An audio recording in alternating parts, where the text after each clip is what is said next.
Hey, what's up, everybody? Thanks for tuning in to another episode of Let There Be Talk. Today is Wednesday, May 17th, and this episode is brought to you by my fantastic motorcycle sponsor, the one and only for 1 year strong, El Cajon Harley.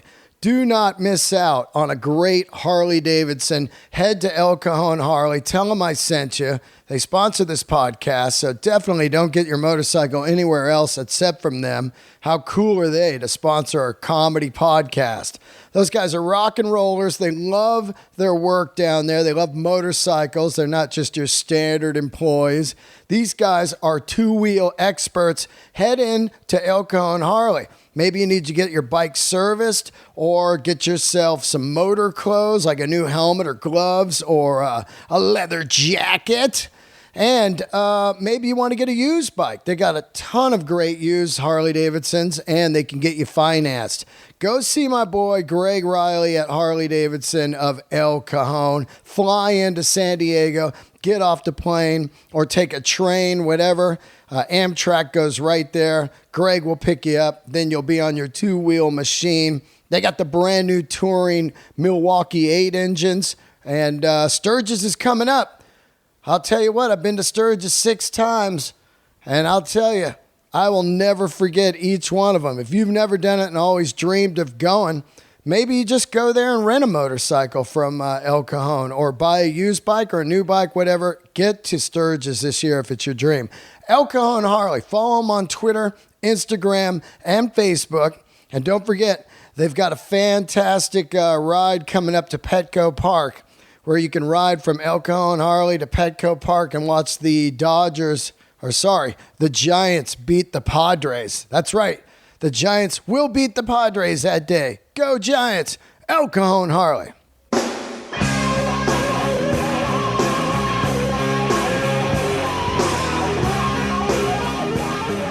All right, let's get into the episode. A couple days late. Sorry. I've been running around with my head cut off. And out of the 5 years, I've only probably been late twice. And sometimes just shit catches up with you. And you're like, wow, I got to fucking just take a couple minutes to myself. And then I'll get the episode out. And also, wrangling up guests. It's been, I looked at it. I was talking about it a couple days ago. These guests are mostly personal friends of mine. I've had pretty much all my friends on, so now I've got to work extra hard and wrangle up dream guests and cool handmade guests and all that kind of stuff. So it's a constant work, but worth it. I love doing it. I love that you guys love the show. It's getting bigger and bigger. Which, by the way, keep leaving those reviews and subscribing on Instagram. That's how we get this thing in the top 100, and that's how we get better guests. Let's see. What's going on today is Butch Walker returns to Let There Be Talk, which is about a year ago. I had Butch Walker on, and boom, what a fucking massive episode. I met all kinds of new friends from that episode because I didn't know there were so many cool Butch Walker fans out there. And from that, if you're a Butch Walker fan, I know you're into good music or art or motorcycles or 80s rock or anything, the gamut of what Butch Walker represents, which now is amazing roots rock and roll. If you're into Springsteen, if you're into Wilco, you're into some heartfelt music, and you've never heard of Butch Walker and you missed the last episode, start with Stay Gold, his latest record. Unbelievable. Lots of records, massive music producer. He's done some of the greatest records in the last 10 years. You'll hear about some of the new stuff he's working on now. We also get into some politics. We get into social media and love of all things cool. I'm glad Butch did it. Got up early, went over to his studio and hung out, had a great time, saw some more of his guitars, which is always cool. Played a little pinball, $6 Million Man, and had a great day. I know you're going to enjoy this episode, and thank you, Butch, for doing it again. What a great guest. I could talk to him for for many, many episodes. We relate to some stuff on so many levels, a lot of stuff. What's happening, you guys? You all good? Let's see. Real quick, just going to get into some dates coming up, and then I'll get out of your hair. This Sunday, if you're going to Rock on the Range, I will be on the comedy stage with Jim Brewer. That is the Metallica Day at Rock on the Range in Columbus, Ohio, this Sunday. Check us out from 6 to 7, I believe, on the comedy stage. Then what else do I got coming up? Of course, always at the Comedy Store. A bunch of dates this month. Then I'm going to be, here's some last-minute dates. I'll be with Pauly Shore in Portland, June 2nd and 3rd. Helium, I believe, Portland. Also, Brea Improv, June 8, 9, and 10 with Joey Diaz. Smoking shows, all these shows coming up. Then I'm going to be headlining Minnesota House of Comedy, June 14th through the 18th. I'll be at the Ice House June 23rd in Pasadena, Boston at Nick's Comedy Stop, June 29th. I will also be at the Stand in New York City, June 26th, 27th, 28th, the 30th, and then a bunch of dates in July. Also, July 14th and 15th, catch me in Grand Rapids with Bill Burr. I forget the name of the place, but I think it's something like The Church. And then Toronto, Queen Elizabeth Theater with Red Band, Ian Edwards, Sam Tripoli, and myself. That's a 4-piece rock and roll group right there. July 27, 28, 29, Toronto. And that's the dates right now. Oh, one last minute. This just in. June, what is it? Man, I got to find that date. June 21st, I'll be headlining, running an hour at the Comedy Store in the Belly Room. I love all you guys. If you want to donate to the podcast, it's patreon.com/Dean Del Rey. I've gotten some great donations recently. Thank you, everybody. And also, if you pre-ordered a shirt, they will be going out next week. All the shirts will finally be shipping next week. I love you guys. And Nikki Sixx coming up on an episode, and also Michael Devin and I are going to be doing an episode talking about LA rock and some other things. Here we go. Candles lit with my main man. Welcome him back to the podcast right here, Butch Walker.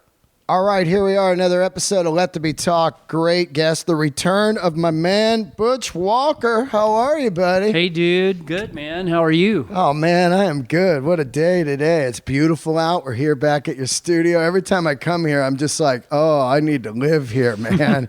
I just need to make like a little bit of money just to be in like this is all I want. Like, this is it. I mean, I don't know if you have to have money. You just have to like fool a couple of people for a couple of years, and then you can like afford to have a little spot. But some shake and fake, a little shake and fake. And I treat it like it's it's man cave is a dated term. I think it's more just an escape hatch for whenever I need to be alone too, because I like to be by myself a lot. Me too, man. Are you only child? No, but theoretically, having two older sisters that didn't really, God bless them, and we're all really tight now, but like when I was growing up, I was the whipping boy.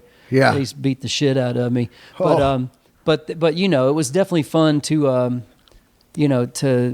I was very creative type, like, and my son's an only child, and he's very much the same way. He's just always off in the backyard, walking around doing imitations and voices and coming up with characters. And he could be on SNL pretty soon then. You know? Guess what his favorite show is? What is it? SNL. Really? For a 9-year-old. Wow, man. He must love Melissa Villasenora then. She's the one that does all the great impressions on there now. She's awesome. He loves them all. I mean, I think his favorite is definitely Alec Baldwin. Oh, yeah. I mean, him doing Trump has been incredible for great entertainment. Oh, what and a godsend year for them. Kate McKinnon, she's incredible. Yep. Every one of her impressions of other females are incredible. So he gets it. It's funny to see a 9-year-old get that humor sometimes. I think that's about when I started watching it, maybe 8 or 9. because I was watching. I'm 51. I was watching the first, seasons. Sure, you were OG with Garrett Morris and yeah, Garrett Morris. I did a film with him later on, which became full circle. It was a fucking mind bender. Like, oh my god, dude, that's awesome. Like, you don't understand. Gilda Radner. Oh yeah, Belushi, Lorraine Newman. Yep. Jane Kurt. Yeah. Curtin. And then you get into the Bill Murray era. You know. Man. How incredible was that? Oh, God, it's just insane, man. Caddyshack. Yeah. You watch those SNLs now, though, and you realize how when people 20 years from now try to watch current SNL, a lot of kids, when they grow up, they're not going to understand any of the humor because it was so socially and politically pop culturally charged. Well, that's what that whole show is. Something would happen in the news, and 2 days later, SNL would cover it. That's what's great about it. And yeah, it's great. It's awesome. But when you watch the old ones, it's really hard to get the humor because there was so much time sensitive material that if you weren't even born yet, or if you were just a kid and you didn't keep up with stuff like that, then you wouldn't get all the political references or anything like that. So I think about that all the time, thinking like 20 years from now, when some kid sees Alec Baldwin being Donald Trump, they're going to be like, I don't get it. Yeah. If we're alive, you know what I mean? Yeah, exactly. It's good to be alive to say I don't get it. Yeah, I was watching this movie, and God, I forgot the name of it. I'm so pissed. It's a fantastic film, an indie film about an improv troupe. And one of the guys scores a role on the fictitious style Saturday Night Live. And while they're watching the show, one of the guys said something great. He goes, our era was so much better. And he goes, was it really? Or were we just, because as we all say that, it's a lot like eras of a band. Whatever era you were involved with, that's your era. We were just talking about that, and I've talked about it in interviews and on the streets and to anybody, and you have too. But it's like, people get emotionally invested in something when their lives are simple and great, and there's no bills and no kids to feed and no college to do and no whatever. When you're in high school with your ass being wiped by your parents and you're living in their basement, it's all fine, and everything that you listened to and loved and watched on TV, it reminds you of those times when you see those now in retrospect. Absolutely. And so it makes people go like, oh, you know what? They just don't do them like they used to. Yeah, whenever they say that, and we were just talking about it, and I've really just thought about it over the last couple months, and I know that some people get angry by it, but I realize that 90% of music fans or movie fans or whatever, it's just time machines for them. That's all it really is. They're not really a music fan. They're a fan of the memory. That's right. I didn't have any bills back then. I first started smoking weed. I got some posters in my room, man, and I don't got to worry on the planet. Yeah. But that's just not true. And that's what I love about you and people that survive in this business. We are fans of music, well-built shit, handmade stuff, great films, great art, paintings or whatever, and it constantly blows your mind up like, oh, God, look at this. Yeah, just being able to soak in something new every day and be inspired by it. I mean, as an artist, I want to say fuck those people. Right. Because that's just like, it really makes you mad that people won't move on and won't accept anything new into their lives or whatever. You know what I mean? Yep. But I get it. I totally understand it. I do too. I understand that sometimes there's people that the best it's ever going to get for them and the best it's ever been for them was like, say, high school. Yeah. Or college. Yep. And for me, I couldn't wait to get out of it. I hated it. It sucked, Yeah, I hated high school. I was like, I'm in, God love my little town of Cartersville, but I couldn't wait to get out of there when I was 17 years old and move to Hollywood and try my luck in a rock band and see different cultures and different people and, hear new music and new sounds and see new looks and fashion and travel, everything, man. I couldn't wait. And so I just remember parents telling their kids in high school, which I thought was the kiss of death, being like, well, just appreciate this while you can, because this is the best it's ever gonna get. And then you look at them and go like, wow, yeah, you must be miserable with your life now to say something like that. Yeah. And then that's why people sit on Facebook 24 hours a day and talk about the good old days, and they can't wait for their high school reunion and all that. And it's like, I mean, no offense to those people. I had some nice friends in school and stuff, but I don't miss any of that shit, man. I barely remember it. Because I've lived so much of my life. It's not drugs and alcohol. No, it's life.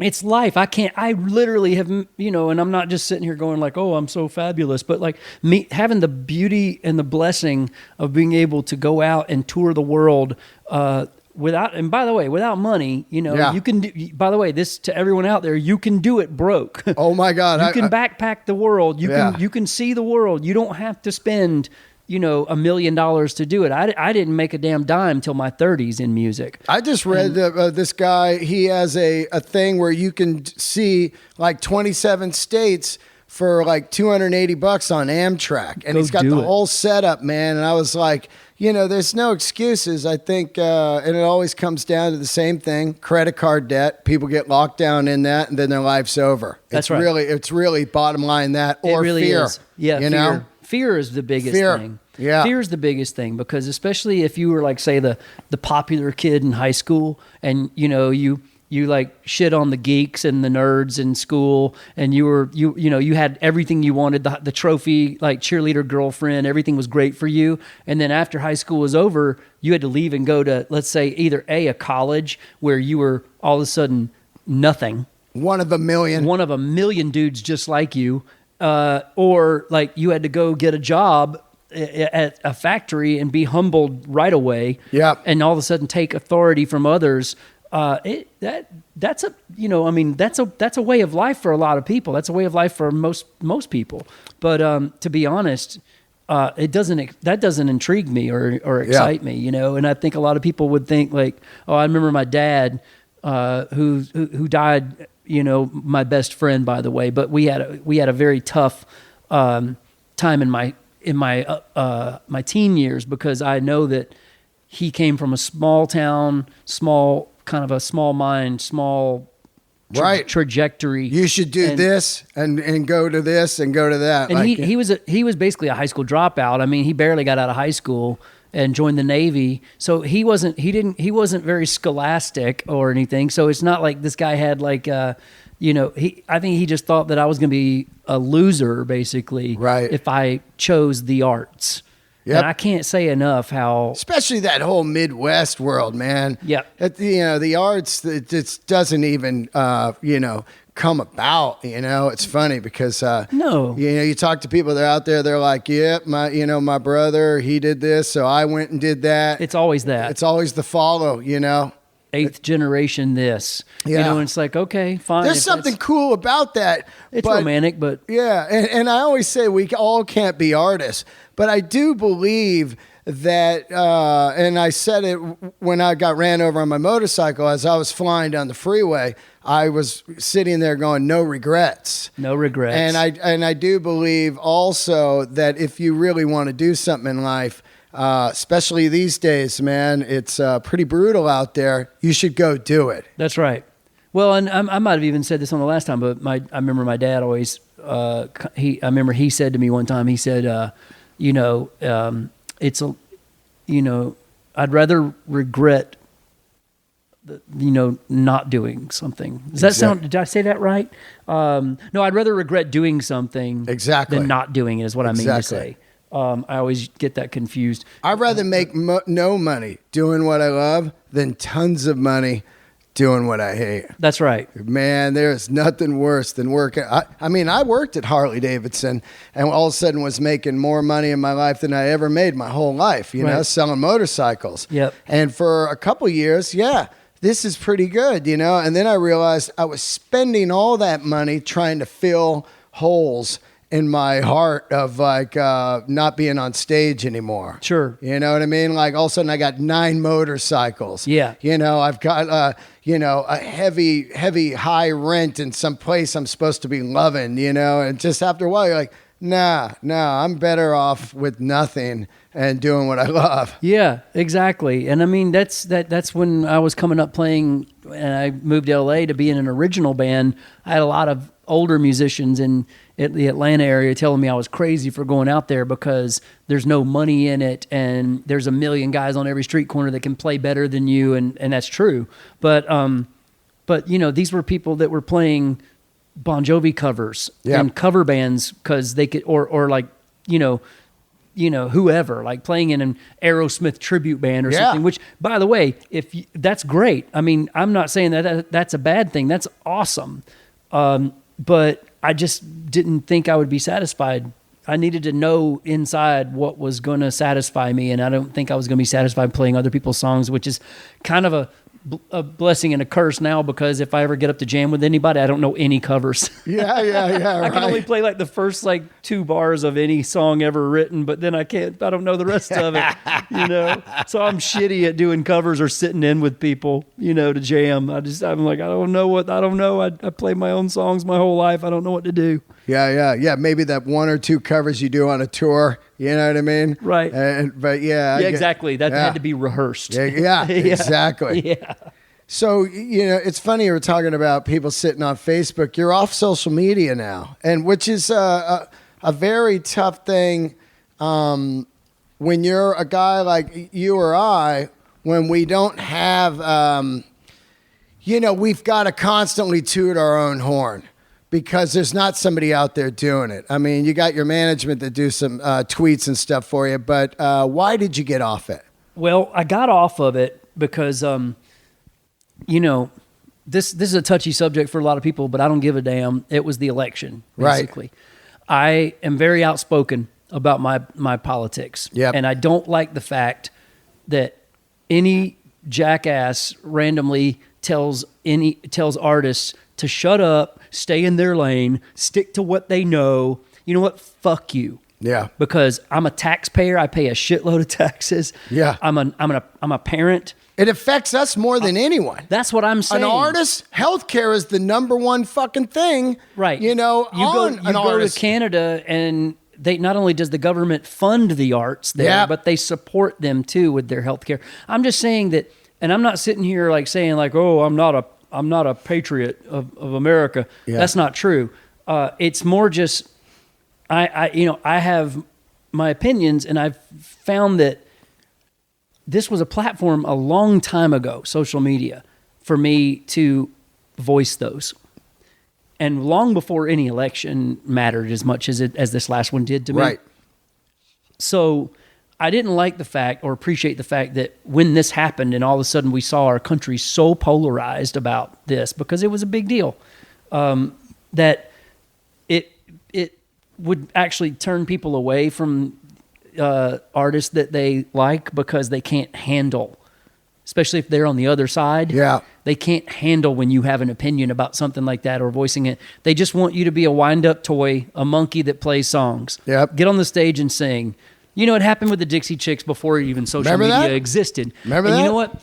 I commend them, and they're one of my favorite country acts too, because they were actually honest. I mean, Nashville tried to pull a full boycott on them, which was so like, stupid. What I don't really understand is, as an artist, you know, these people, it's whoever you vote for. Now, let's get this straight too, because people, you know, we're talking about both sides, you know, but to completely abandon someone for their religion or their political beliefs or their sexuality, it just blows my mind. And that you're going to be like, wait a minute, he's gay and he's a Democrat and he plays rock and roll. Fuck all that, you know? Yeah, except for like, you know, I like Michael Jackson because he's one of the good ones. I actually heard things like that said out of people's mouth in my high school when they would use the N-word in a derogatory fashion. But Unbelievable. Then they would go to see Prince in concert or whatever. And it's just like, you're such a hypocrite. Yeah. You know, and it's like, you know, you want to be entertained and that's it. Yeah, you don't want to have to think or be challenged. And that's one reason I got out of that. I got out of the church. I got out of all that stuff because I couldn't stand the blinders that were on in those worlds. Couldn't stand how close-minded everybody wanted to be about issues. And And then when social media, let's say, you know, and I'm not trying to like turn this into a platform right now but I understand it, yeah. to get political or anything like that. But it was also compounded with the fact that, you know, let's talk about a real reason, the real like down to the heart of the matter was you're sitting there addicted to this form of narcissism that wasn't available in life until now. Right. And so all of a sudden, everyone matters. When people that only mattered before were celebrities and athletes and, you know, and politicians and things like that. So all of a sudden now, you know, anybody that's got, you know, a great body or a cute face, or a fucking pug dog. Or a dog. Yeah. No, and not really any talents or anything to show for it. Right. Can have millions of followers and views and likes and stuff. And they base their whole day and their whole existence on it. And I got sick of going to dinners and people not even looking up from their phones the entire fucking time. And it's like I see couples sitting there having dinner, just two of them at a table, never even talk to each other the entire time. Yeah, buried in a phone. And then you catch yourself doing it. Oh yeah, and I catch my because you're sitting there bored. I would catch myself doing it and go like, I guess this is what I'm supposed to be doing. And then I would think to myself, man, if the aliens came down and saw us right now and said, you know, their species is very interesting. They walk around with these computer screens, basically tied to their face, and they're staring at the ground while walking and bumping into things. Yeah, that's kind of embarrassing. And then, you know, there was a quote that somebody said in an article about it that I read that really was one of the turning points for me to get off of it was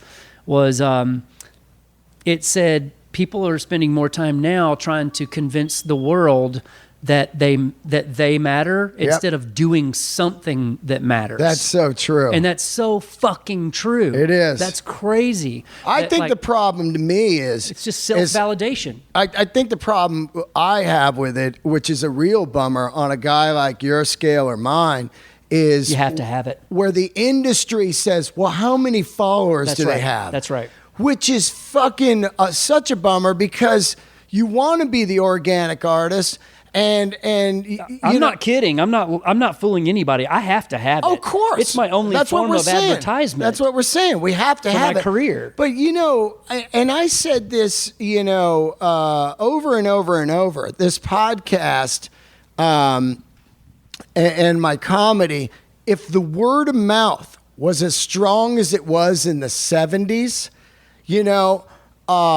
You and I would never need social media. But what happens is people just figure that everyone has social media and everybody knows what's going on, that they don't tell somebody about it. That's why when I love a band like this band, Greta Van Fleet, right now, I'm telling everybody about it because it's laziness. They're going like, oh, well, I didn't tell you about the Let There Be Talk podcast because I just figured you knew. Like, don't you see it on social media? Where before it would be like, dude, you listen to this podcast, man? It's fucking great. Right. You know what I mean? And then there would be this great passionate conversation of like, no, I don't like that one, man. I like this one here. What do you mean you like that one? It's the same. This one's better, you know? And you would have great passion at a dinner or an argument at the high school fucking locker, you know? But that's the problem.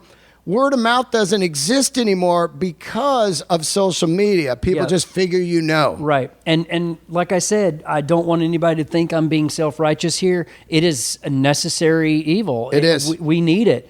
And that's why when I went to my manager, he was like, dude, we'll run it for you. You don't need to do this. We do it for our other artists. I just was always hands-on doing everything myself before I even had management. And that's just, it was a hard pill for me to swallow to give that power and control up. But it's the best thing that ever happened to me because my son even said it to me one time. He said he made a comment. He was like, you know, Dad, sometimes when we're hanging out together, you're not really with me. And I was like, oh God. Wow. You know, and that's heavy, man. How old is he? 9. That's amazing that he notices that. It is amazing. And it's also good to hear because then you kind of just look in the mirror and go, I'm not going to be part of the problem. Yeah. I don't want to be part of it. I got enough faults. You know, no one's perfect. I need to like work on so many things in my life. One of those things is just being there. I want to be present again. I want to live like it's the 90s again. Maybe Also, not sound like you know what I Goodnight, but think, wanna too? I want it to be like it was back when you could like. Hey, you had now to- you're sounding like these old fans. Yeah, totally. Now, Man, now get you're one of South Gang them, back Butch. together. But Why don't you you know, play guitar solos anymore? also, I think that songwriting, lyric writing, and joke writing and storytelling is you need to put down shit and look around to get information into your head to write something. If you're just staring at the phone all the time, your brain stops learning. You know what I mean? And It's just getting information and not knowledge. right, exactly. Well, you're not like, it's like if you go on the computer and you go, wow, there's the Grand Canyon. Wow, there's the Eiffel Tower. It doesn't get into your heart and your mind. But when you go to the Grand Canyon and you stand there and look at it, you go, what the fuck? Look at this thing. Yeah. You know what I mean? And the way you take in that information is so different than just a photo, you know? Well, it's more important for people now to just say, look, I was at the Grand Canyon. Here's a picture of me with the Grand Canyon. They don't even take it in. It's a selfie and gone. Oh my God, I was joking about it with a friend of mine the other day because now I'm real sensitive to it. It's kind of like when you ride a motorcycle through traffic and you notice everyone's on their phone in their car. Totally. You don't notice it when you're in a car. You notice it when you're on a motorcycle, though, where you can't every be on day. it, Every where day. you can't have a phone in your hand. Yeah. And then you're looking out for people that are weaving into you because they're checking their Facebook and while they're driving, which Yep. just sounds insane. I to even killed that say. biker because I had to check Facebook real quick. That's right. You yeah. know? Man, I'm glad I did, too. I got 14 likes on this picture of me. 14 likes, and then I snapped a photo of the guy who ran over, and I put it up on Instagram. That I got didn't stop 7,000 for him. likes. I just took a Yeah. picture. Fucking I nuts. videoed the accident. I think that's the thing I love about motorcycles and doing stand-up the most. It's the time where I feel the freest. And that sounds. I say it all the time too because it's not just a cliche of like freedom and the wind, whatever. Everybody associates that with like old biker language, but it really is. You're free from devices. You're free from conversation, and you're alone with your thoughts. Yeah. And it's a beautiful thing. Absolutely, man. It really is, I dude. feel charged when I get done with it, like mentally charged. Like a ride to Big Sur, like if you do a ride to Big Sur or something and you get off the bike, a lot of times I ride alone, and like if I'm going to San Jose to do a spot, I'll take the long way or, and I'll pull off and I'll be getting gas and my brain feels awesome. It's really weird how great it feels because it's just is. like, wow.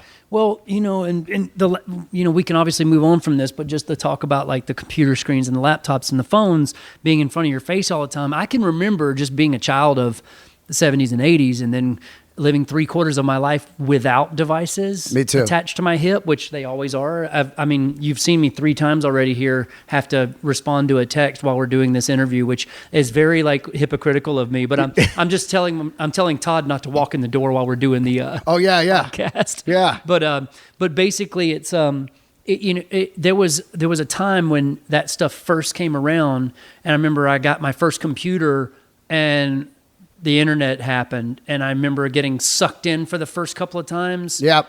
And then I also remember feeling physically almost sick. I felt awful. I did. I felt almost nauseous and physically sick, not from anything I saw, just from there's something about like maybe it's the rays coming off the radiation and Yeah. whatever. I don't even know. All I know is it didn't make me feel good, and now it's how we feel every day Yeah. because we're just immune to it. Yeah, I'm wondering if you went to an island with no phone for 6 months, would your energy be up and stuff? Yeah, you know well, what I that's mean? what this interview I read that I'll have to send to you that kind of was the kicker to get me off of social media for the most part was this one telling me the one I read you the quote from. It was a person that went to literally a rehab retreat. Oh yeah, A rehab retreat for cell phones. For social media. I mean, I was addicted to booze. Sure. And If you have an cocaine addictive and everything. personality. Absolutely. So you get, and they've proven it over and over and over. It hits the same dopamines as cocaine. When someone gets a like or someone That's gets right. a comment. So people are constantly on it. Yep. To me, I think it's more about a lot of times it's so monotonous, the boredom out there of like long lines, traffic, airports. It really saves me from that. It does. Everybody, yeah. Yeah, because it makes the time go by nice where you're not sitting there going like, fuck this line at the airport. And that's a good point, but I loved like when Louis C.K. was like, I'm not going to give my kids are not ready for phones yet. I don't want them to be in line at coffee and not have to deal with actually just waiting. It's so true. Because then you start thinking about stuff and living your life and shit, man. Maybe even talking to a stranger, God forbid. Yeah. You can't even talk to strangers anymore either because they're like creep. Yeah. You know what I mean? Creep. Yeah. And also, the thing that really blows my mind is how no one will talk on the phone anymore. No. You know, they just press standby, they press bypass. And now then we really sound old because this is like one thing I noticed with working with younger musicians, with like younger people in the studio all the time. Yeah. And having younger engineers and stuff like that, where they'll literally send your call right to voicemail and then text you right back. And the thing about it is, you know, why do I want to send 40 texts on what time should I be here? Yeah. It's this. Hey, Butch, what's going on? Yeah, I'm running 10 minutes behind. Okay, I'll stop and get coffee. I'll see you there. Bye. Instead of, hey, running behind. Next text. Well, how long? Not sure. Mm-hmm. Let me check real quick. Oh, GPS says 20 minutes. Go get coffee. Okay, I'll see you at the... And now that's 10 minutes of my fucking time. Right. And there's a fine line between... I get it, because there's a fine line between somebody calling you up every 5 minutes, hey, what's going on? Yeah, I don't... What's going on? That's not the 70s. You remember, remember the people that you would say bye, and they would say bye, and then they'd keep talking? Yeah, long story short. Yeah. Oh, you'd be like, okay, off. They'd say like, I'm sorry, I got to go, but anyway, and... that's such the South. That's so the South. South. You ever get somebody on the phone from the South? Yeah. And they're just like, oh, yeah. You could put the phone down, take a dump, come back, and they're going, yeah, and then I don't know, the tree got cut down, but then Jimmy said, don't cut the tree down, and then, you know, the neighbors were all mad. You're like, what the fuck? Totally. And you know what, though? Like I said, there's a fine line between that, and I think people just, let's go ahead and call it what it is, the younger generation that has grown up way more, maybe, do you think maybe they've grown up a little bit more socially inept? Yeah. Because they have only had devices to communicate with. So when they've actually had to have a conversation. Oh, they suck at it. They suck at it. Yeah. I mean, there's been so much of that. No communication skills. And also, they can't handle any kind of a little bit of drama. Let's say it's not drama, but you're just like, what do you mean, dude? You're like totally late. And they go like, why are you yelling at me? Right. I'm not even yelling at you. I'm just saying, you know what I mean? They can't handle any interaction. That's entitlement, and that's big. That's big these days, sadly. But, you know, hey, the world's a great place. It really is. I mean, we are and alive. Social media is a great platform. I hope that people understand out there listening that this is not a jab at that. It's more just figuring out how to make it work for you and still be a human. Still be a human being in life and still function and go through society, being able to deal with things if that were taken away from you. Yeah. That's all. If I wasn't in the business, I would have zero social media. Right. Zero. Yep. I mean, to be like in an office in Oklahoma and just be on social media all day, like, why? Try to find something else to burn that time up with, man. Make some fucking money. Like, you know what I mean? Like, hey, man, all this time I'm going to do something here that'll get me, you know what I mean? It's crazy. But I do love Instagram because I love looking at stuff like cars, It guitars. is fun. It's like an encyclopedia of pop culture. And it also teaches me a lot of stuff about who's out there when I'm looking for people to have on the podcast, as far as like handmade stuff, or like that Porsche event I just went to. How do you say it, man? Porsche? Luftgegold. Yeah, Luftgegold. Luftgegold, yeah. What does that mean? Do you know? I have no clue. Me either. But I got to get fuck. Patrick on this damn show. Yeah, Patrick Long. He's awesome. Man. You and I are 9/11 freaks. Yes, very much. And I went to that event last week, and man, I tell you what, I think it is the Instagram star.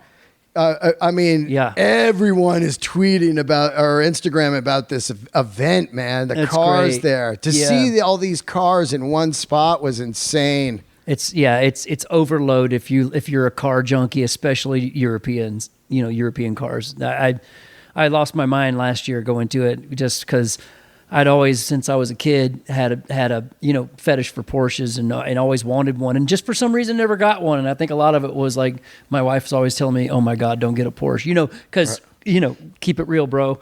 Yeah, I love when people say that.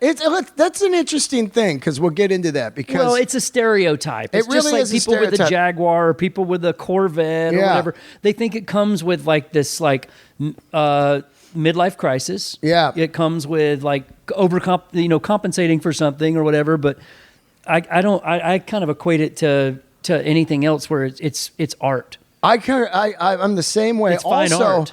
it's something that was finely made by people in another country. If you think about, it's like when I always talk about Def Leppard.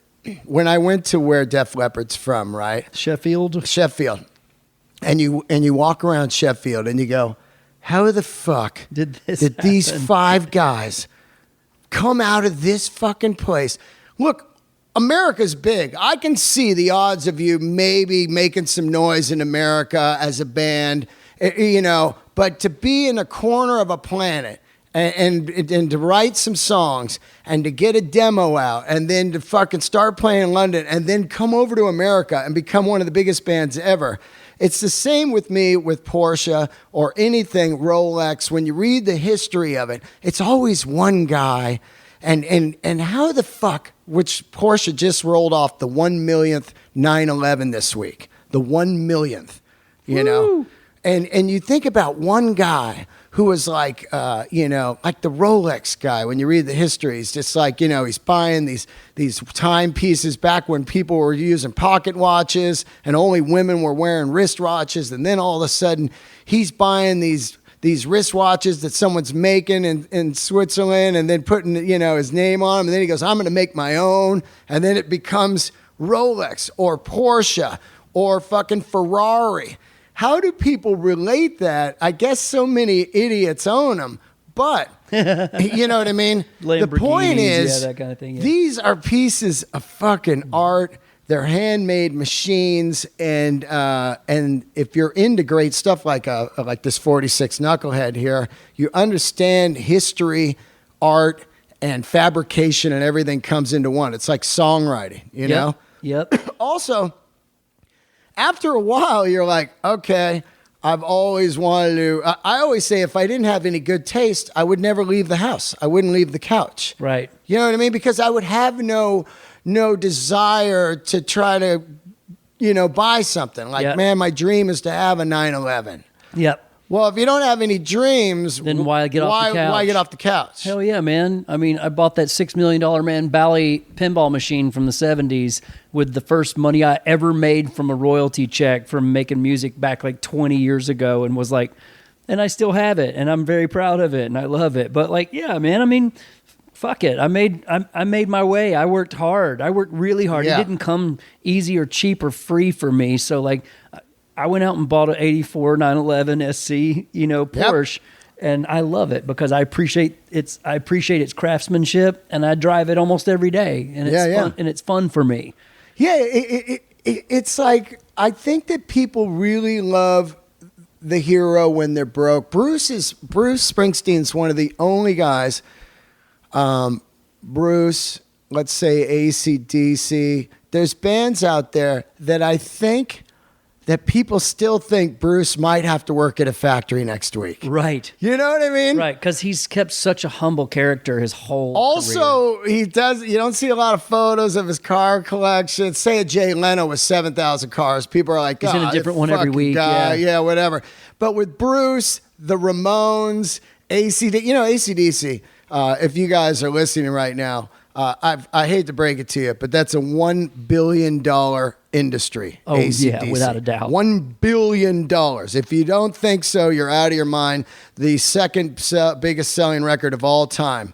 Just that alone and the merchandise of the logo $1 billion. Unbelievable. And not once have I ever seen Angus in a car or a jet Right. or a fucking yacht. You know what I mean? The facade of that is definitely well kept, right? It's a blue collar brand. It's a blue collar. You think. You think. You Yeah. think. Yeah. But I wonder what those guys like Angus, they're private jetting, but they never Instagram they're on a jet. Yeah, I've never seen him in the back of a JetBlue, like on the way to a show or anything like that. No. That's for sure. Yeah. It's an interesting thing because people love to champion you on the way up, and then if you get somewhere, they want to whip you down. This fucking guy in his Ferrari, fuck these rich Hollywood people, and all that mentality, which is really strange because they love their heroes until their heroes make it.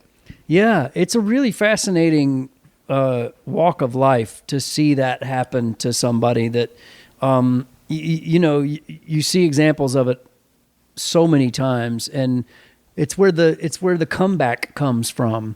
Like the comeback is huge. Yeah, it really is. The term comeback, and it only happens because what if those people really never went away? It's just you kind of rooted for them to fail.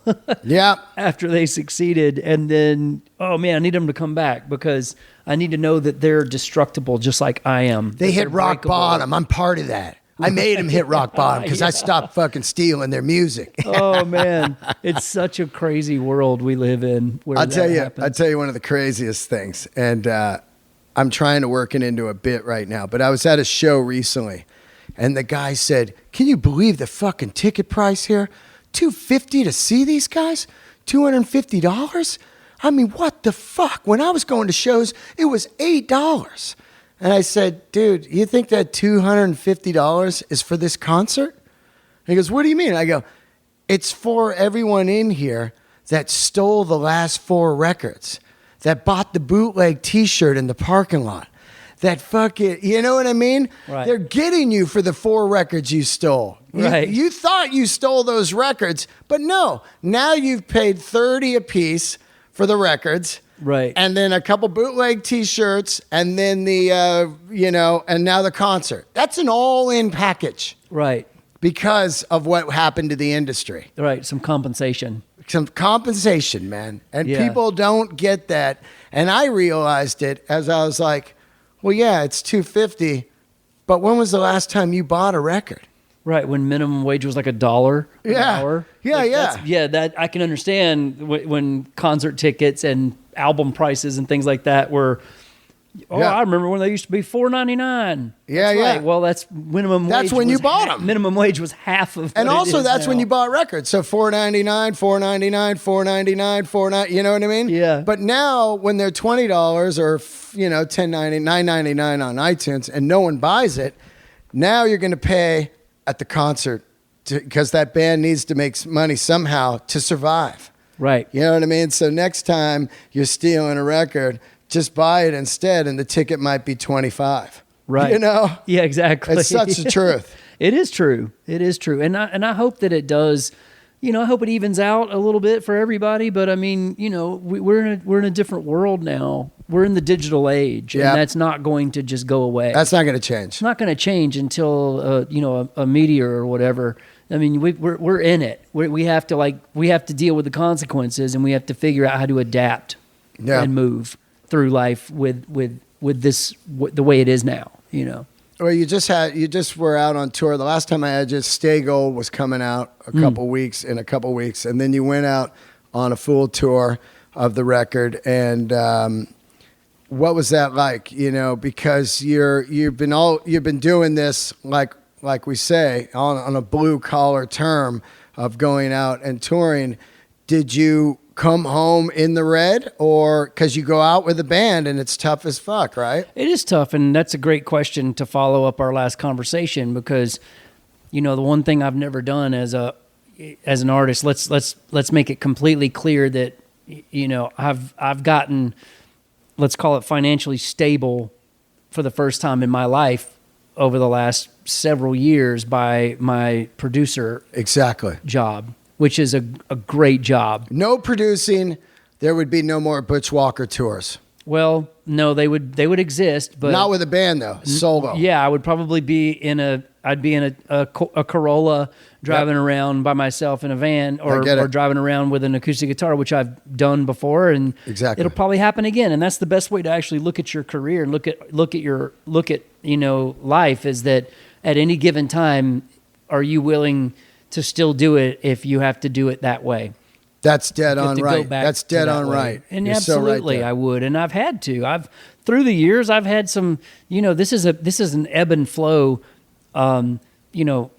financial situation with this business, and so there's been many years throughout the years where I've, walked away with a good paycheck for the year and could be extravagant and a little frivolous, and then there's other times where I've had to like tighten up and go, shit, I got to sell a couple of things. I got to go out and tour with an acoustic guitar, and a lot of times fans don't understand that. Of course, they don't know that a lot of times they get pissed when you don't ever come to Seattle or the Northwest or whatever. And it's like, you know what? I can't afford to, and don't tell me that I'm some rich producer guy so I can't afford it. Yeah. No, I don't do that. I don't cross collateralize. I don't cross those two career paths at all. My when I do a record or I go out and tour as a singer, songwriter, guitar player, whatever, musician, that is self-funded.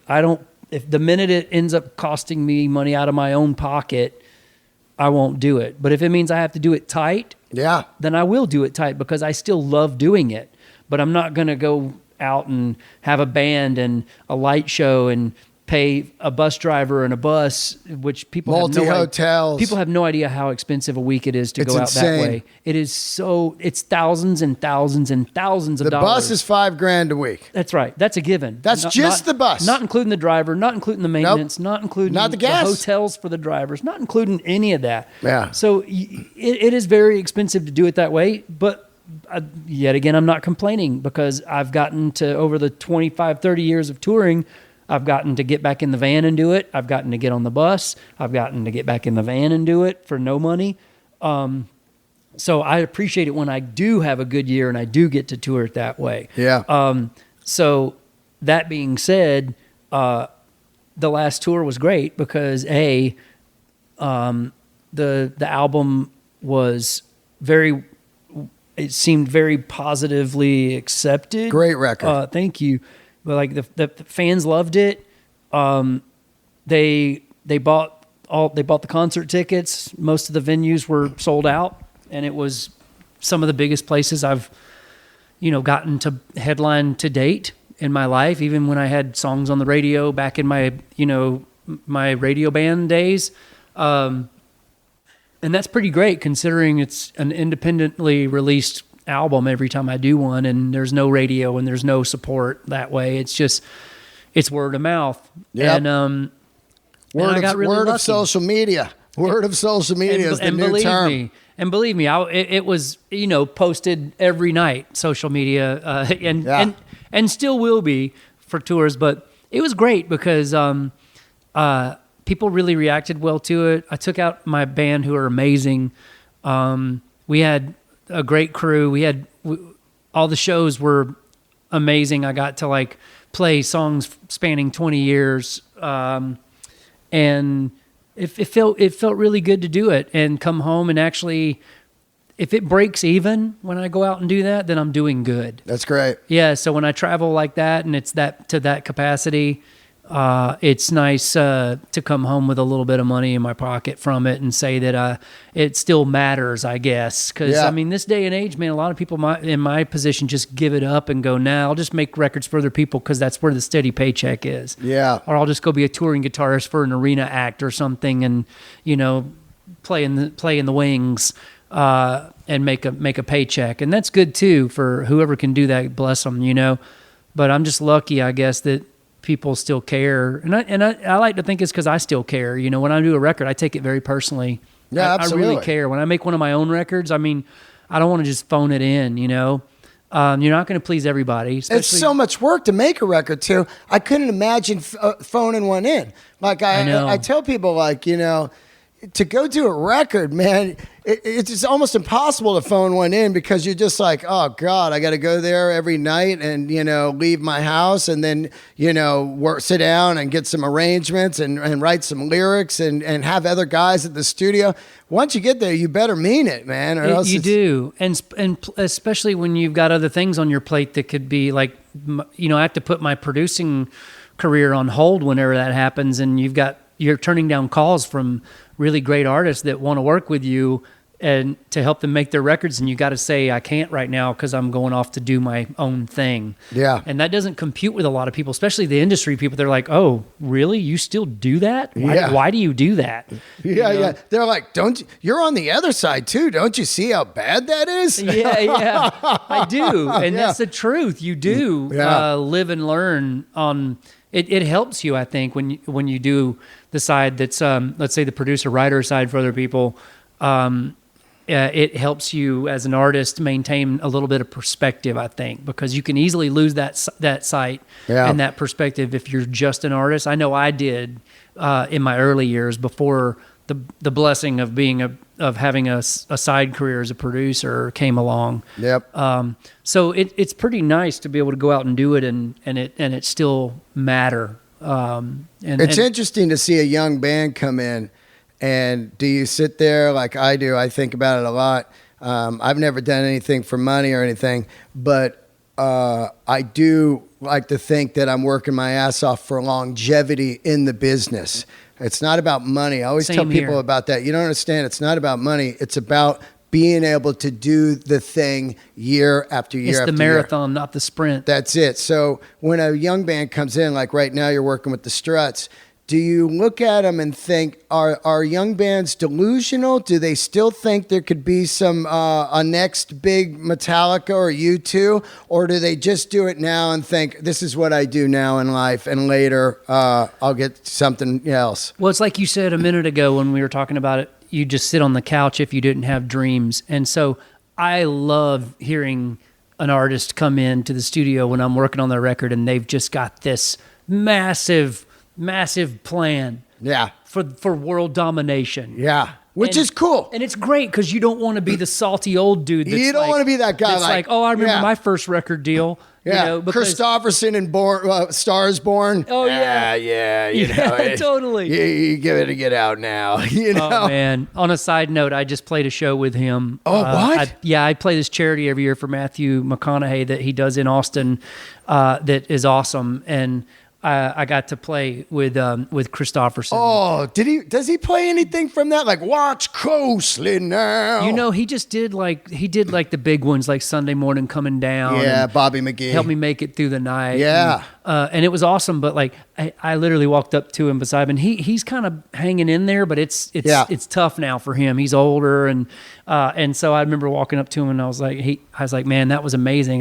He said, you were amazing up there a minute ago, and this was like 20 minutes ago. Yeah. And he goes, man, I don't even remember that. Wow. He said, I don't really remember. Does he have Parkinson's or something? I think there's a little bit of that in there, but it was beautiful to hear, and also there's a blessing to that. To me, I feel like there's sort of a hidden blessing in that of like, man, I want to write so many songs about that, about like the beauty of not remembering certain things and the beauty of not. I know it's been done. I know Glenn Campbell, who's been dealing with it. Yep.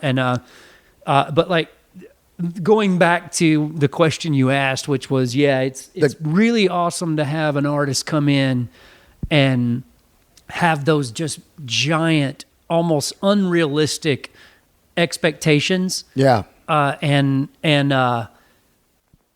projections for what they're going to do and what they're going to be. Because without those, they won't get there. You're right. They won't have drive. No. And so it's really sucks. It makes me mad at people that, but whatever, because I got mine.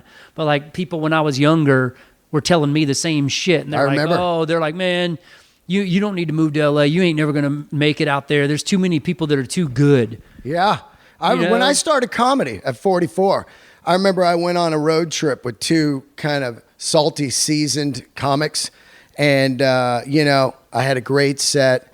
and it was just starting to. I was really getting knee deep into it, and I remember that all the way home, all they were doing was trying to shoot piss on my fire, you know, and they're going, "Yeah, man, take a look at us, dude. Take a look at us. This is where you're going to be." You know what I mean? We've been in the game 15 years. And I said, you know what? You guys aren't me. That's right. You guys are not me at all, because I wouldn't be in this car 15 years in the game. Dude. So we're already fucking different. My favorite guy in this relates to that is my favorite dude in The Decline of the Western Civilization Part 2, the Metal Years. Chris Holmes? No, that's not my favorite part. That is my least favorite part. That's the sad part, right? Because I moved out to LA as like Wasp being one of my favorite bands at that time. Like I loved Wasp. Right? Like I loved fucking Chris Holmes. I thought he was a maniac, which he was. Yeah. But like there was just that allure, that and Guns N' Roses and all those bands at the time, that I was like wearing spurs on my cowboy boots and leather pants. In Atlanta, going like, I'm getting out of this town. I'm coming to LA. I'm gonna get off the bus. I'm getting in a goddamn mansion. I'm gonna get off the bus with the hay straw in my mouth like Axl Rose did in the video. You know, I mean, that was big dreams. But like, I remember watching that movie, the documentary Penelope Spheris did, which is fucking amazing if you haven't seen it. Both of them, 1 and 2. And 2 being the one on hair metal, it was equal parts like just taking the piss out of that scene and its vapid nature, the bloatness of it, and also the heart and sincerity in like the people that really, really thought they were going to make it. Yeah.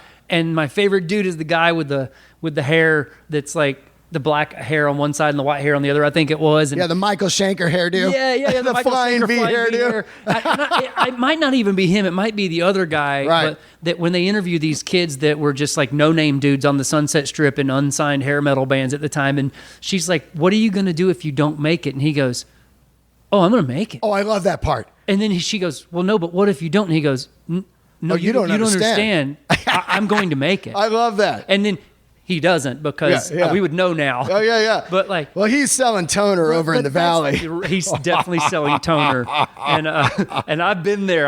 Me too. I actually delivered business cards for an ink printing company as my only job in LA when I moved out here on Ventura Boulevard, from one end of it to the fucking other. Yeah, and that's a long.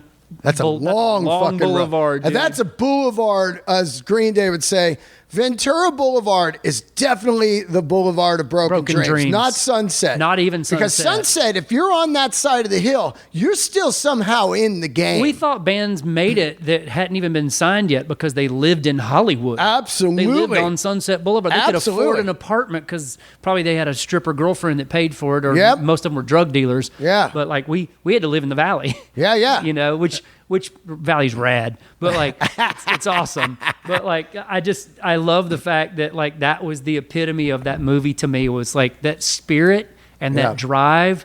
If that's not existing in every person that walks in and works with me, if I'm producing them, then you know I'm not in on you, because I don't believe you. I mean, it's easy just to be like. It's easy just to be like a rich kid, or, you know, your parents be famous, and then you go, oh, I want to make a record, and then some jackass A&R guy signs them because they're famous. Yeah. Or it's going to be easier to sell it because of their name. That doesn't work for me, and I can smell it a mile away when they come in here. A lot of times those people are not very driven. Yeah. Well, that's my thing. It's like, fuck you to those two guys all the way home telling me I'm not going to make it. If you put a handful of guys in one room and just told them they're all not going to make it, that's not true. Because one of the people is probably going to get the fuck out of there, you know what I mean, and survive, you know. So it's like, why waste your breath on telling that person, just look at us, man, and you'll see your future? And it's like, because I'm already way older than you guys, and I'm doing this right now. Right. So I don't know what the fuck you're talking about. Right, I've already made it. Right. You're not dead. Yeah. I'm 44 doing comedy. You're 39, and you're telling me, hey, look at your future. It's like, No, that's the past there. That's the past, yeah. When I was 39, I was already doing better than you. Right. By not doing, you know what I mean? Like, it's insane. You know what I mean? That is amazing.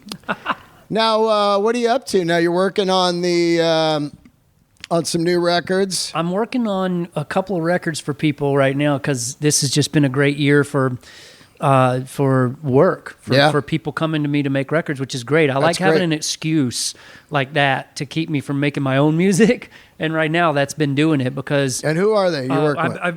Let's see, I worked on this record that that's just now coming out called, or it just came out. I don't keep up with the business side of it anymore. Yeah. That's what kills me. If I keep up with that, it kills me. 6 copies sold. We did so much work. No, it's more about making the records, and that's an accomplishment to me. So, but this group, Mr. Wives, I just did a record for them. It's really cool. Mr. Wives? Mr. Wives, yeah. It's a female-fronted band. It's kind of like old No Doubt and old Madonna.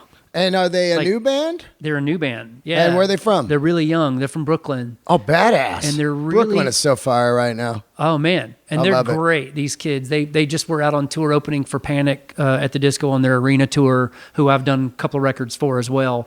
And so that was a great tour for them because it was just sold out every night, massive audiences. And they're doing really well. That's come out. I've got... this band, the New Politics. Oh yeah, that's really cool. Oh yeah, and so I just did their new single, and I'm working on, as we speak right now, I'm working on the rest of their record. Wow. And their new single just is about to, looks like it might crack the top 10. No shit. Yeah, it's top 20 right now, so I'm psyched about it. And it sounds very Queen heavy, you know? Yeah, so I think you'll dig it. Yeah, kind of really like the Muse, they're heavy Queen. Yeah, less serious. Right, I got you. Less serious. It's way more fun. Right. Like when Queen it's more like Another One Bites the Dust, Queen. Queen is like cheeky and does crazy little thing called Love and stuff like that, but still sounds like Queen. So these guys are great. They're crazy live. They're a fun, crazy. Where are they live. from? Denmark, badass. Yeah, isn't that crazy? They're Danish, and so I worked on that. And then the Struts I'm working on right now, which has been really fun because they're an English band. Speaking of Queen, they've just got this amazing like glam 70s thing that it's so what I grew up playing and know so well that like when they come walking in, they're even wearing the same clothes that like I wore when I was their age, which is beautiful to know that that's like, whether it's come back around or not, it's beautiful to see. And it's beautiful to see their spirit. They think bigger than life. I love that. They think on a very large scale. I love that too. I love the people that are willing Luke to. is very, very, that are living serious. You know what I mean? Yeah. I love that. Yeah, they're very. The whole band is great. All of them can play their asses off. And see, that's the thing is like you can. Sure, that's cool if you've got like if you've kind of latched onto a sound or a thing, but like these days, it's a bonus if someone can actually play. Oh, which is a sad thing. That's got to be weird, right? When you're coming in the studio and a person comes in and have you ever had someone come in? Because I've worked. I'm gonna say yes already. I don't even know what. And they just can't even sing. Yes. Yeah. And are you blown away? Is the A&R guy actually here going, just make it happen? Yes. I wanted to talk to you because I've seen it. And I know big bands where I was in a studio making a record and they're like, yeah, we're doing this band's record. And I went in the studio and they were like, the guy's just over there fixing the whole vocal. The guy couldn't sing at all. And is it weird? Like, how does somebody in the A&R department at a label go, well, this guy looks really good? That is only on the looks. Only on the looks because, because there's guys out there that look good that can sing. Yeah. How lazy are you not to just find a guy? If you're going to fabricate something, at least get the guy who can sing. I'd love to do a documentary. This is just off the top of my head right now, and it's probably a horrible idea or it's already been done, but I would love to do a documentary on the session players of the 80s. Yeah. Because when, for anybody out there listening, the way records used to have to be made was on reel-to-reel tape. Yeah. On actual analog tape through analog equipment, no digital, no tuning fixing, no vocal timing flies. Fixing. Yeah. If there were warts on your recording, that's how they came out. Yep. They had the warts when they were delivered and mixed. Well, that's and why mastered. drummers didn't work. That's right. They're like, this guy has bad meter. So it was just like, I remember coming up in that time and being in bands and getting signed and having to work with other producers, and then also producing other bands that were in the same boat before digital, before laptop, recording became a thing.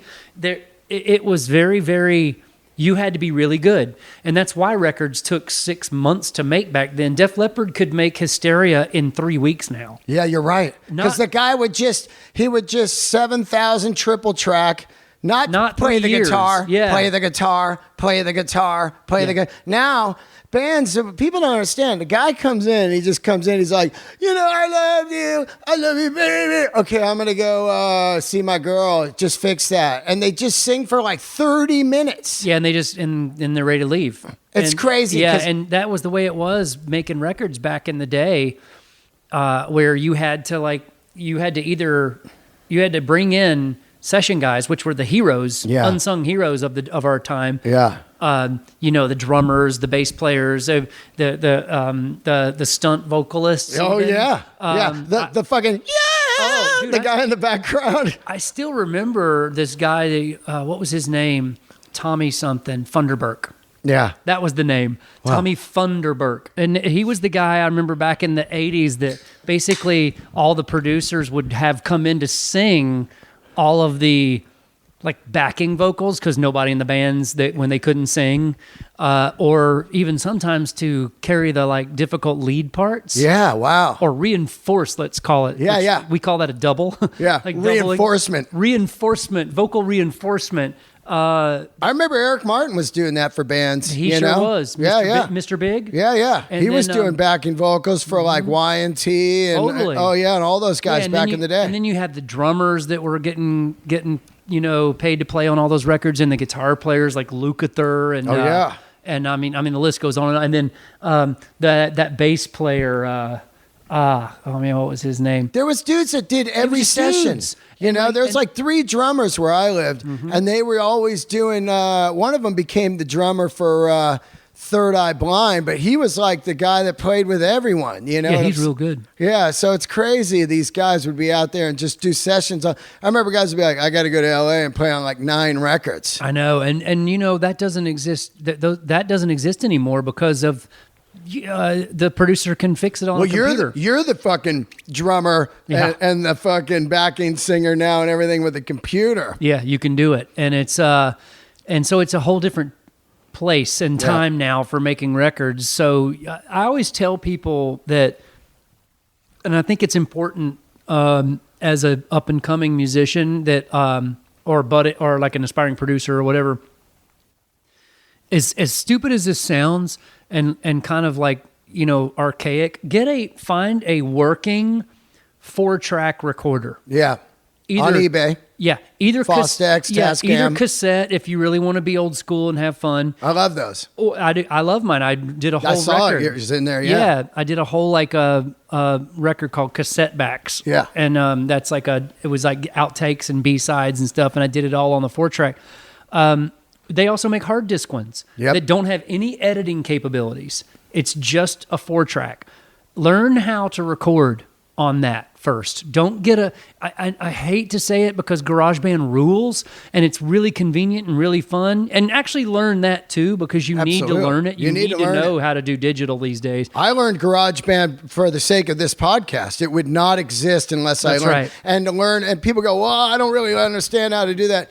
You're looking at a guy who didn't fuck with computers until the DSL line happened. I was like, this shit is too slow. My brain moves too fast. I remember a guy would press a photo and go, look at this. And it'd take 18 minutes to load up. I'm like, dude, I got shit to do. Yeah. But in order to make this podcast work, I had to learn editing. I had to learn, audio. Of course, I've been in the studio all my life, but I never fucked with computer stuff. You know what I mean? Yeah. So it was like, oh, what? And now. But it's just so fun to be able to start at ground zero with where it all started and learn the basics of that, because I think it will teach kids and give them an appreciation for how, not just how hard it used to be, but that it's still possible to make great records. You become a better songwriter too, and it will make you better. It makes you a better. It really does. It makes you a better player. You find out you live with the song for a little bit, and you go, "This song's a little long. Maybe if I chop the bridge a little bit here, maybe if I did a double chorus at the end or whatever," and you can really learn all that stuff from recording it and not being able to just fly stuff around. Right. You start to learn discipline on songwriting. Right. Which is, songwriting is an unbelievable thing. I was just recently writing some songs with Keith from Buck Cherry. And it's amazing to hear his ideas up against mine because I hadn't been in game for years. You know what I mean?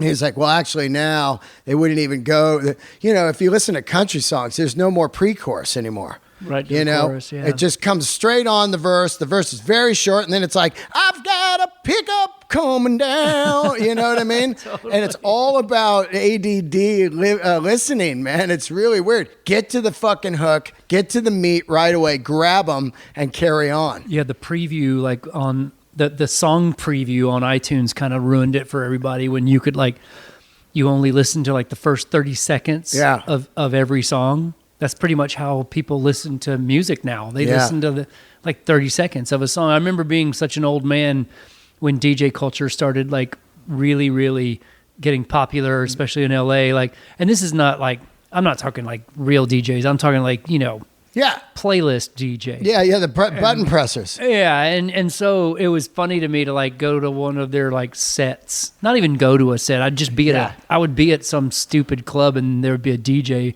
And then they would mash up all these songs one into the other. And that was what DJing became. Well, they were all copying AM, DJ AM. That's right. You know what I mean? That's right. DJ AM was the first guy to really fucking hit with these awesome mashups. Yeah, and the mashups were fun. And I remember sitting there listening to them and go, man, this shit's awesome. It's really fun that they're mashing this stuff up.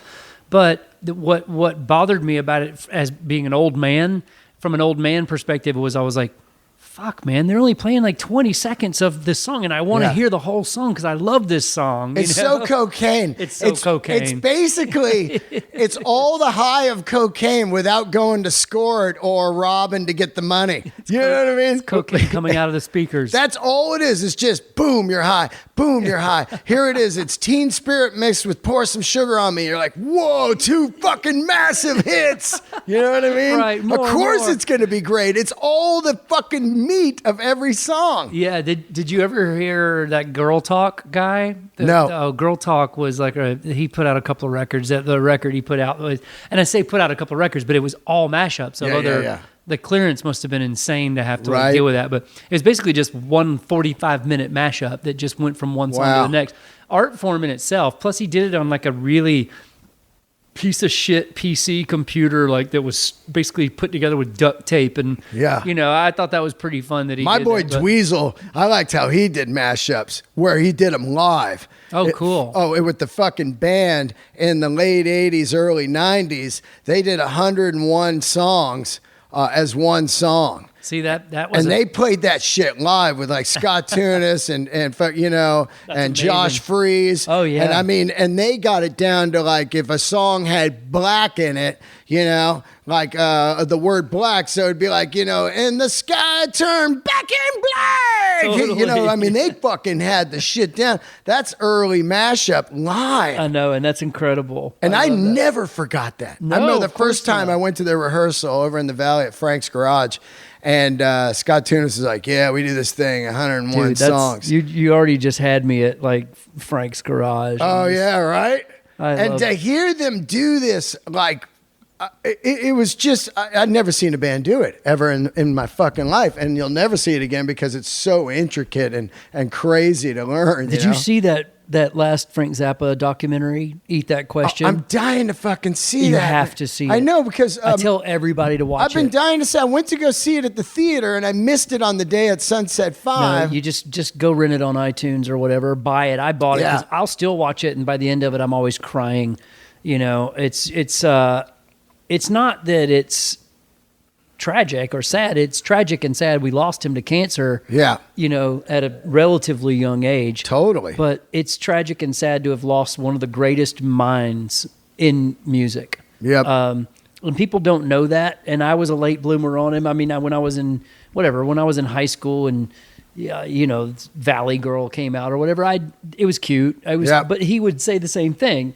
This guy was composing and arranging, like classical music when he was 15 years old. The shit he was he's hearing already in on his head? another level, and that's all he did. And watching this, you see him literally while he's doing interviews. It's all interviews throughout his whole life. Right. And you see him at a piano and with no shirt on, skinny as a rail, like in his 30s maybe, and he's just sitting there, literally with a razor blade and whiteout. He's literally copy and pasting on sheet music, different parts that he wants in different parts of the songs.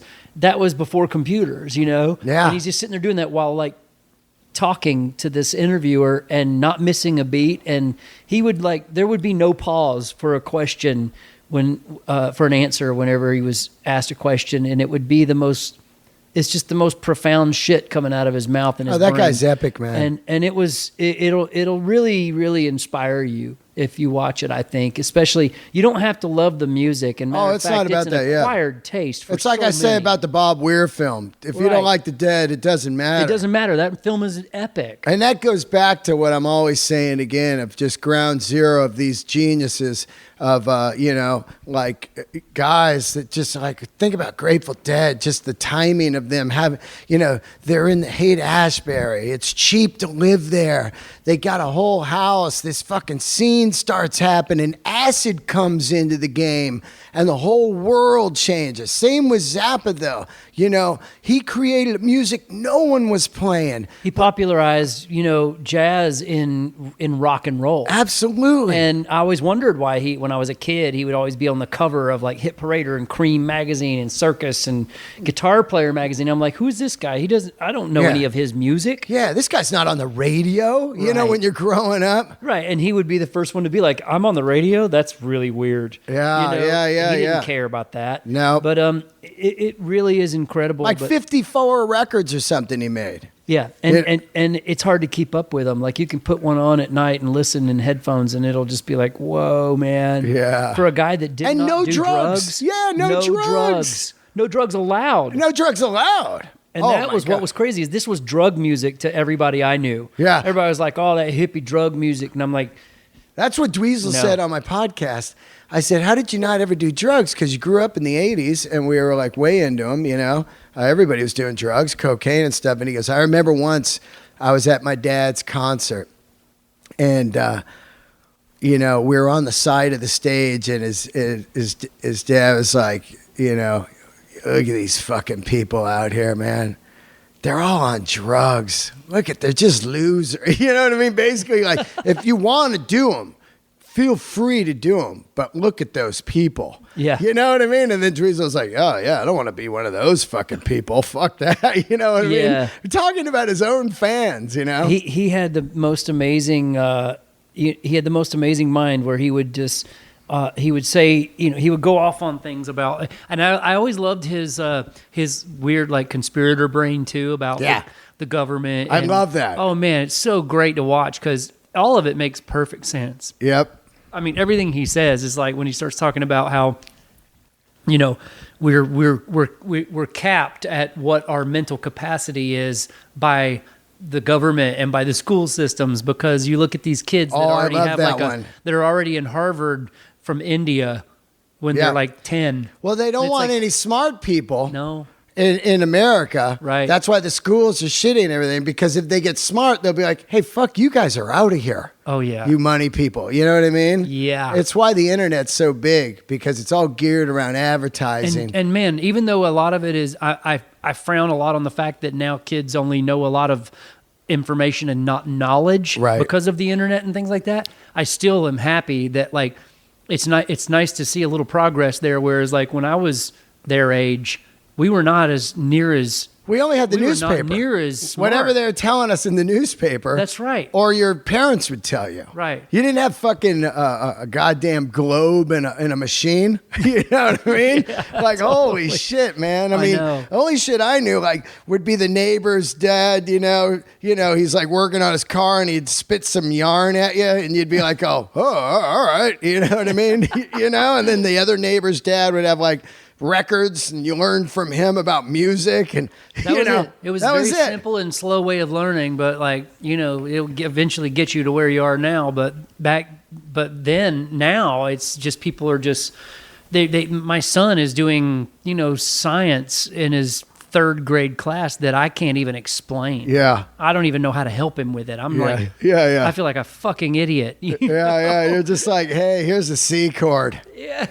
Exactly. Speaking of that, man, I saw your new your Yamaha SG 2000. Yes, sir. Now I love those. I had Dave Medichetti on, and growing up, of course, Carlos Santana played them, but really to me, it was your Bay Area boys. Yeah, there. yeah, and which by the way, I just got the Santana Woodstock Record Store Day, and I really feel that Santana. There's two records that are so underrated, Santana, first of all.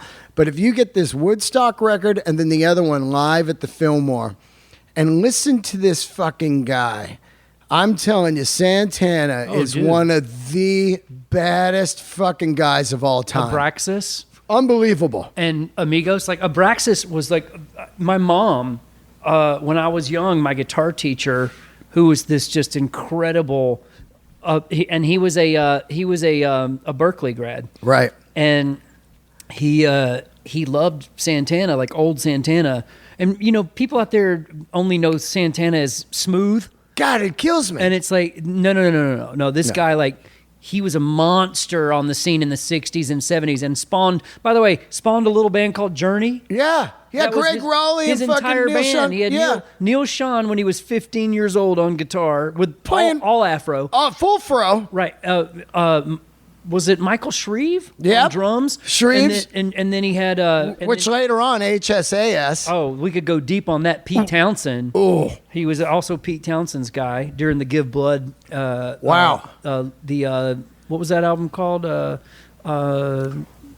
Face Value. Oh, that's Phil Collins. Sorry. Anyway, but I used to play Europa off of that album by Santana all the time for my teacher, because he made me transcribe it on guitar off of sheet music and stuff when I was like 14. Yeah. And my mom loved early Santana, and so she couldn't believe I knew how to play Europa, so she still would make me play it all the time. This guy, man.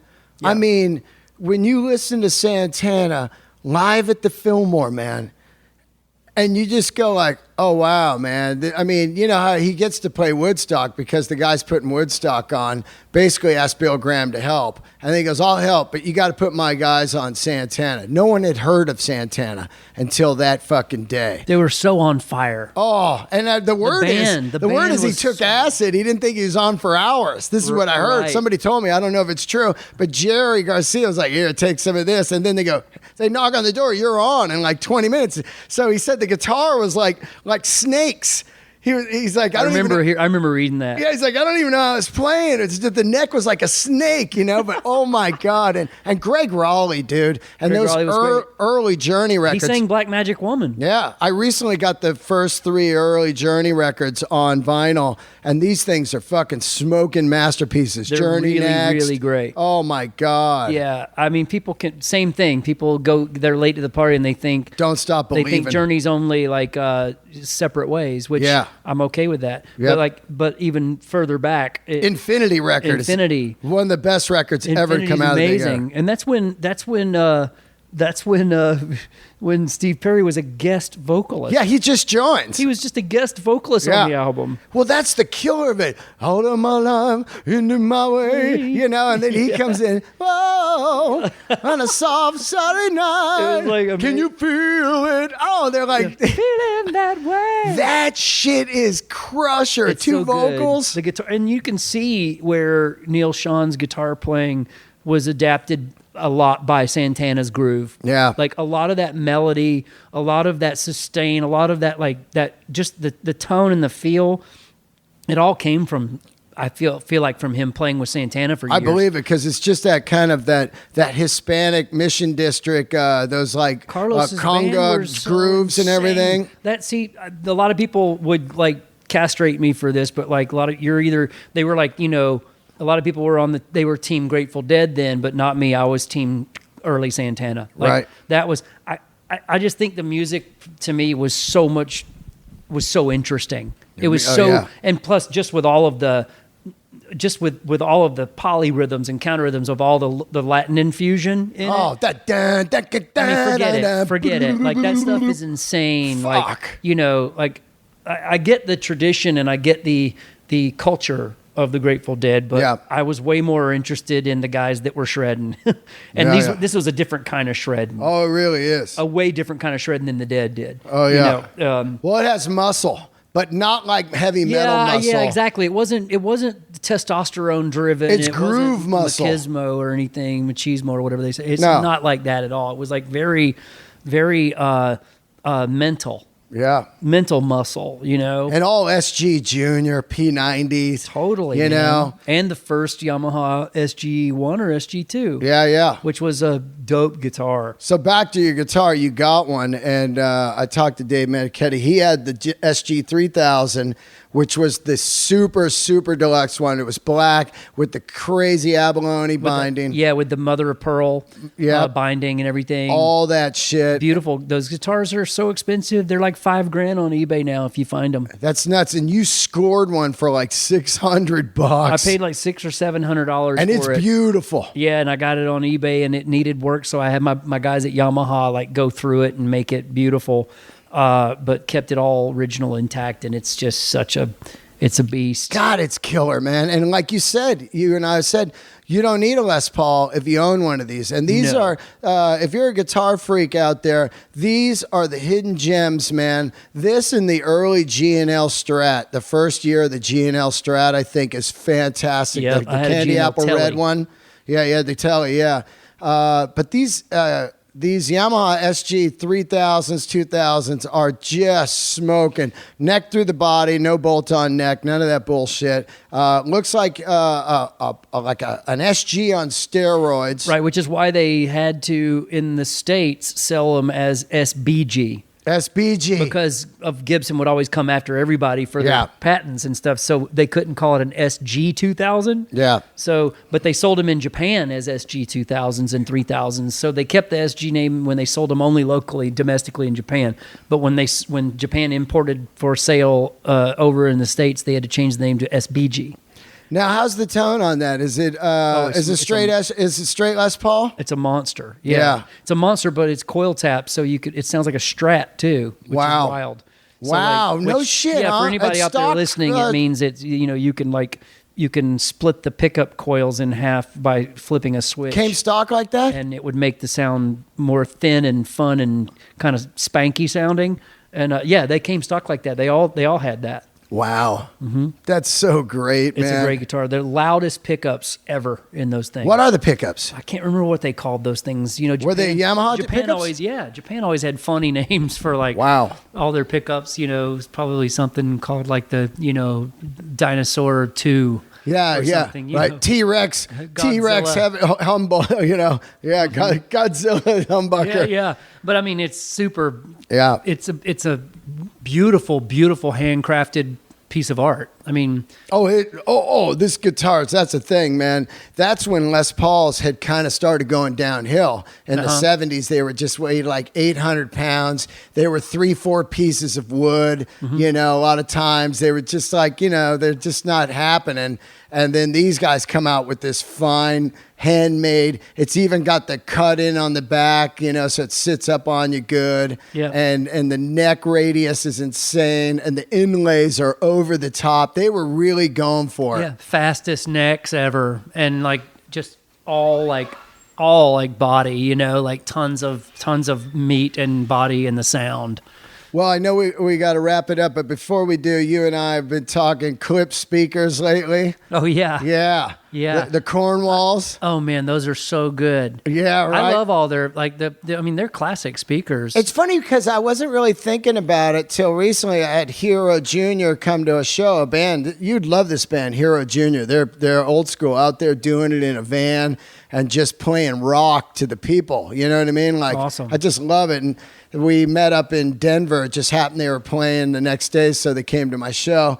And they knew some guys there, and I dove back down into the rabbit hole of these speakers, and there they were. I just remember in the 70s when you go to somebody's house and they had them, you know, and you're like, wow, you know. And it's funny, you know, now that stuff's so original ones are so collectible, you know, and they still make them all handmade in Alabama.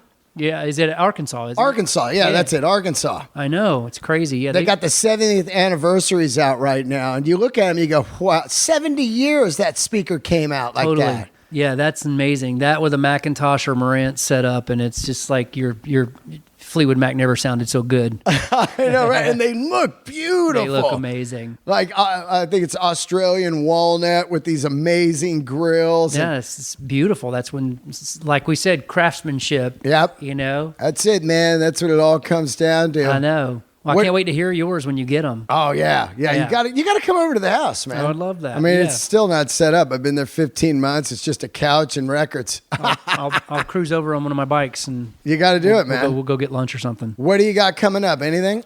I'm gonna keep making records right now for a little bit. I got a bunch of stuff to finish up for people, and then we'll get the Struts on this show. Yeah, man, you should. That'd be great. Please set it up. Yeah, they're great. And then I'm gonna finish that up, and then it's time. Oh, I'm going to Nashville next week as part of this 2 nights at the Ryman Auditorium. They do this thing for a charity, and it's called Dylan Fest.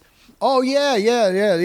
They have a whole like star-studded lineup of people. I saw that. All doing their favorite Dylan songs. What songs you doing? I'm doing All on the Watchtower, like Jimi Hendrix. Though. Wow. I'm doing the Hendrix version. Yeah. Hell yeah, man. What's your favorite Dylan record? People always ask me. You know, it's funny. Blood on the Tracks is like, I think will always be a big one. Yeah. There's and Blonde on Blonde. I can't help it. I mean, I even liked a lot of that weird, like, you know, kind of crazy Christian cocaine. Those era. are my favorite. Yeah. Right now I'm on the One More Cup of Coffee era, you know? Yeah. But yeah, Infidels, unbelievable with Mick Taylor playing on it. That record, I believe one of those records was made in my old studio in Santa Monica before I built this one. Wow. It was called Rundown Studios, and it was where he would rehearse and record live, and he did a lot of that stuff there. It's so great that he's still alive, man. Oh, man. You know what I mean? I mean, he's out there just touring. Fuck, I mean, there's no one like Dylan. No. Look at all the different eras. The Christian era? I mean, who survives? You know, and he's Jewish. Yeah. And then it was like Jewish for people for Christians or whatever, you know? And then, like, you know, look at like 20 years ago before he does the big record, the comeback record, he's playing fucking just fairs, you know? Like just out there and like fine with it, you know? Yeah. And now just what a treasure, man. I know. I mean, I feel pretty lucky just to be going and playing some of his jams at this thing because it's such a lineup of people. That who else is on it? Oh man. I mean, it is a lot of people. Yeah, it is. It's everyone from like Elle King to, who puts that on? It's the, hold on, I'll tell you who all's on it. It's the Best Fest people. That's right. We do. They do the Petty one. We do Petty Fest. Yeah, we you do guys Dylan do that. Fest. We do Stones Fest. So yeah, Winona Judd. Yeah. Shaky Graves, Dwayne Eddy. Oh yeah. Valerie June, Boz Scaggs. Winona Judd. You ever hear the song Grandpa? The Judds did back in the day. It's a masterpiece song. Oh wow, man! Winona Judd is a gangster. I love her, man. Oh yeah, she's funny. She was there last year. Now you guys did the Goat's Head Soup record, right? Did you do that? Oh yeah, I did with Jesse Malin. Yeah, Jesse Malin, because I had him on the show that week. He did a charity show at the Roxy in L.A. and it was his birthday. and played Goat's Head Yeah. front to back, and I did 2 songs, and that was a blast. My boy Adam went, who's the talent coordinator at the Comedy Store, and he was like texting me like, "Are you here? This is fucking incredible." That's awesome. Yeah. It was real fun. Yeah. I played. Oh man, what did I play? I played Silver Train. Oh, badass. I played Silver Train and Hide Your Love. Wow. And I played them back to back because they were back to back on the record. And I sang Silver Train with Clem Burke on drums. Wow. From Blondie. Clem Burke. And Amazing. he was so good. It was just like such a childhood, like little childhood thing come true. Where I'm like, Blondie was such a huge band for me growing up, and Clem Burke was one of my favorite drummers. I started playing drums when I was a kid because of Clem Burke, you know. Oh, So man. I it was remember fun. their bass I'm player with was... Dave Catchings from Eagles of Death Metal over here. Oh, yeah, Dave. Love him. And Clem on drums. Yeah. And I was just like, man, this is badass. That's so great. I was dude. freehanding it too, no guitar, so I was like getting you're just vocaling? get my Jagger on. It was Oh, man, I love it. That's funny. Goat's Head, that's what Axl said was his favorite record. Interesting. Back then, you know? That's interesting because I kind of hear, you can listen to Silver Train and you can hear a little of Night Train. Yeah, right? You can hear where that came from. Absolutely, yeah. You know, some of those grooves are not just Aerosmith. No.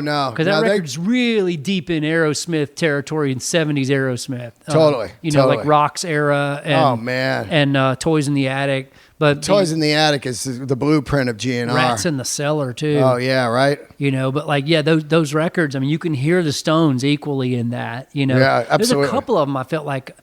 Side for Sore Eyes, dude. Oh, there's one song on there. There's one song on Goat's Head that is totally straight up. Dancing with Mr. D? Yeah. Well, there's Mr. Brownstone. Yeah, exactly. It's dancing it's all with bitten. Mr. D. Yeah, it's like when you look at it, the songs are parallel almost. Right, that like all those grooves and stuff are heavily lifted. Absolutely. That was a band that was that was the right place in the right time and the right record. That's the same thing as I always say, man. It's just fucking, the lightning hit, man. Oh, man. The lightning hit. You know why, though? They had the songs. What a great record. They had the songs. What an incredible still to this day record to listen to. It's insane. I put that record on when I'm needing to get through traffic. Yeah. Did you see him sing Big Shot by Billy Joel a couple days ago at Dodger Stadium? No. Oh, Axl? Yeah. Billy Joel headlined Dodger Stadium. Axl rolls out, does Big Shot and Highway to Hell. And he murders Big Shot. Whoa. Murders it. That's amazing. He said, with your hot cow having the clothes, you had to be a big shot. You know, that range, yeah. You had to prove it to the crowd. Oh, my God. That's amazing. It's like a heavy metal Ethel Merman. Just crushing it, though. With your high caliber clothes. Fuck. No, you had to. Yeah, I know.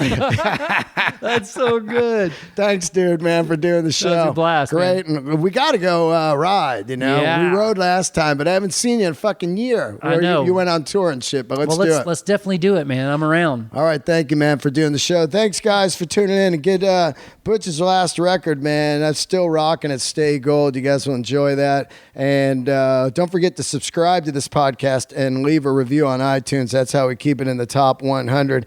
Thanks, everybody. Candles lit.